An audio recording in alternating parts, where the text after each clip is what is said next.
Baik, bismillahirrahmanirrahim. Assalamualaikum warahmatullahi wabarakatuh. Perkenalkan, nama saya Muhammad Asadikul Aufa dengan NPM 1846060. Program Studi Pariwisata Universitas Internasional Batam. Baik, saya di sini ingin mengerjakan tugas UAS dari mata kuliah Komunikasi Lintas Budaya yang diajar oleh Ibu Novian Utica Seli, SPD MA. Baik, sebelum memasuki pembahasan, ada kalanya kita untuk menonton video ini terlebih dahulu. Karena di dalam video ini mengandung unsur-unsur yang saya ingin bahas, yaitu unsur prejudis atau berprasangka. Kita lihat.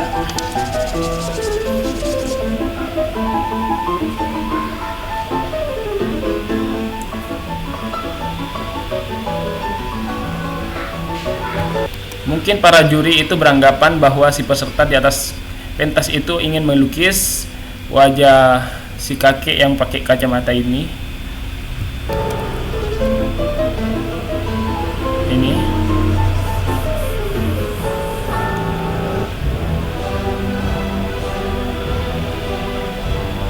Kita lihat sampai selesai.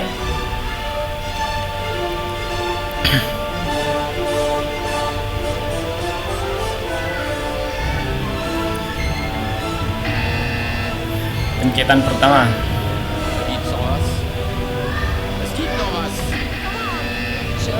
Pencetan kedua. Sieht ja nichts seit Stunden. John, was passiert nie?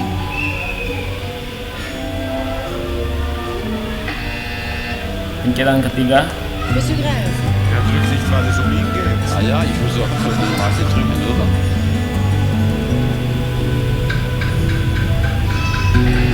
Nah, itu yang terakhir. Jadi bisa disimpulkan kalau si peserta sudah tidak bisa mendapat kesempatan dari juri. Nah, mari kita lihat hasil dari lukisan tersebut.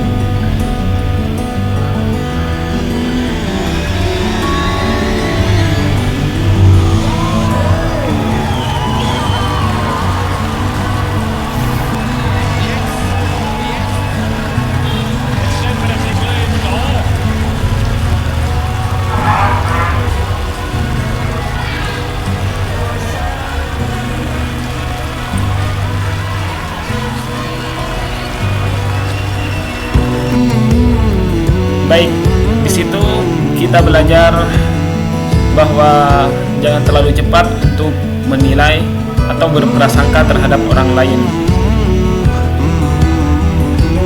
Kita lanjut ke pembahasan.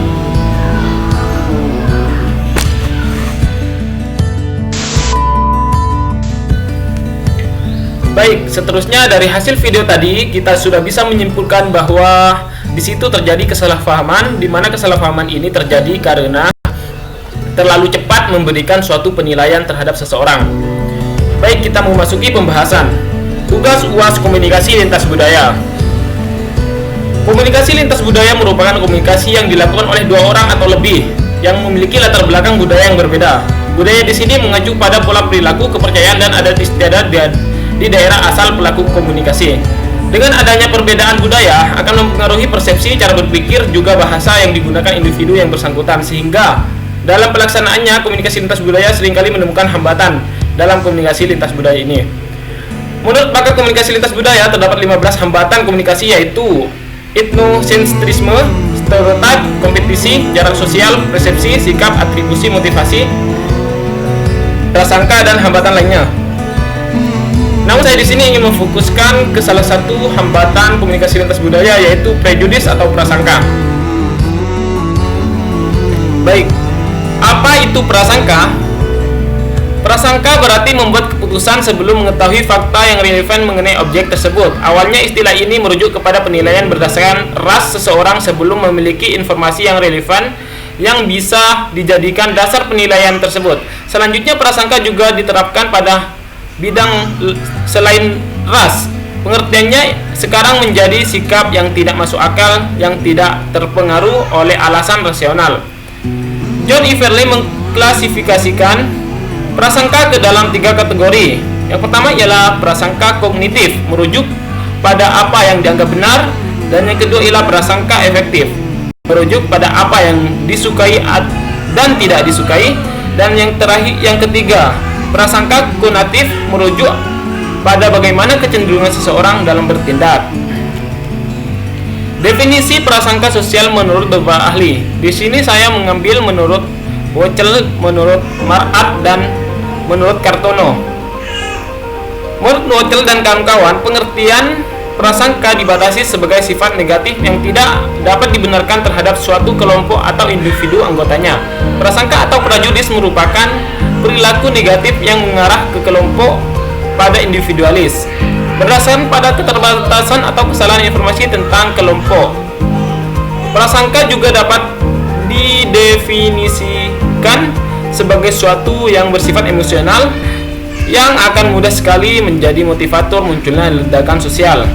Sedangkan menurut Mar'at 1981, prasangka sosial adalah dugaan-dugaan yang memiliki nilai positif dan negatif, tetapi biasanya lebih bersifat negatif. Sedangkan menurut Bam dan Kasin 1932, prasangka sosial adalah perasaan negatif terhadap seseorang semata-mata berdasarkan pada keanggotaan mereka dan sekelompok tertentu.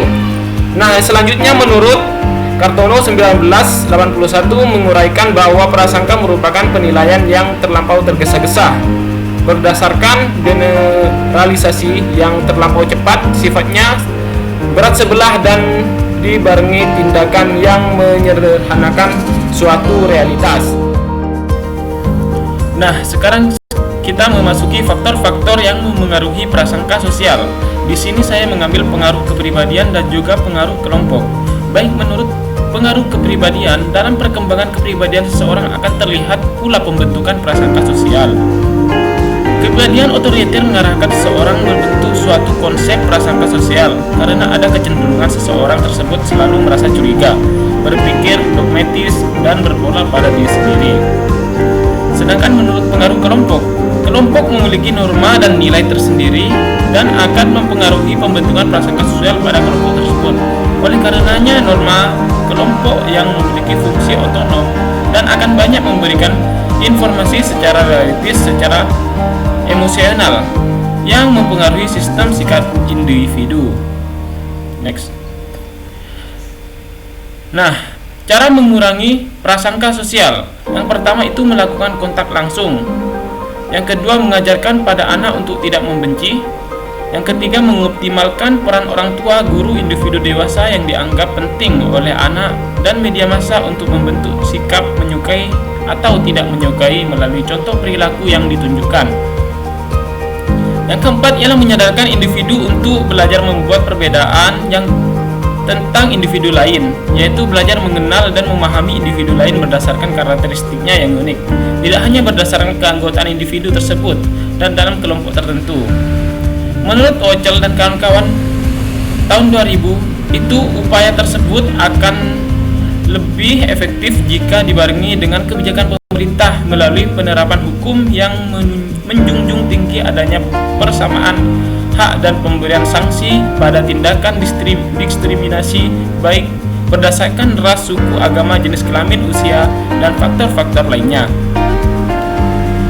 Alasan-alasan mendasari hukum dapat mengurangi prasangka adalah: yang pertama, hukum membuat diskriminasi menjadi perbuatan ilegal sehingga akan mengurangi tindakan yang memojokkan pada kehidupan anggota-anggota minoritas. Dan yang kedua, hukum membantu untuk menetapkan atau memantapkan norma-norma dalam masyarakat, yaitu hukum berperan dalam mendefinisikan jenis-jenis perilaku yang dapat diterima atau tidak dapat diterima dalam masyarakat. Dan yang ketiga ialah hukum mendorong konformitas terhadap perilaku yang non-diskriminatif yang mungkin pada akhirnya akan menghasilkan internalisasi sikap tidak berprasangka melalui proses persepsi diri atau pengurangan disonansi. Baik, mungkin itu saja dari saya, Muhammad Sadiqul Aufa. Sekian, terima